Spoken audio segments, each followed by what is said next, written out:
Hello everyone, good morning. म चाहिँ अहिले भर्खर उठेर अब चिया खाएर स्कुल जाँदैछु। स्कुल जानुको लागि टाइम भइरहेको लेट चाहिँ साथीहरू। म चाहिँ फाइनली रेडी भएर गइसकेको छु स्कुलको लागि। देख्न सक्नुहुन्छ साइकल हेरिरहेको छ। सो गाइज, म चाहिँ स्कुलको लागि हिँडिसकेको छु। अब म बाँकी भिडियो चाहिँ स्कुलमै गएर गराउने छु। त्यही हो, भिडियो लास्टसम्म हेर्नु होला। म चाहिँ अहिले हिँडिसकेको चाहिँ एकदम चिसो चिसो मौसम रहेको छ। आइपुगेको छु। हामी क्लास चाहिँ मर्निङ बिहानदेखि हो।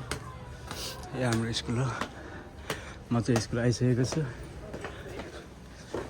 अनि यो गाइज अब हाम्रो चाहिँ क्लास एकछिन के ध्यान रहेको छ। आयो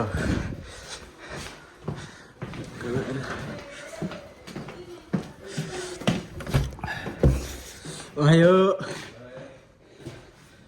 हामी चाहिँ क्लासमा भित्री दाके पछाडि म आएको छु। अब मेरो सिट चाहिँ यहाँ रहेको छ। यहाँ चाहिँ मस्तले पछाडि बसेर घाम ताप्ने गाइजहरू। अहिले चाहिँ कोही नि आएको छैन। यही हाम्रो क्लास देख्न सक्नुहुन्छ।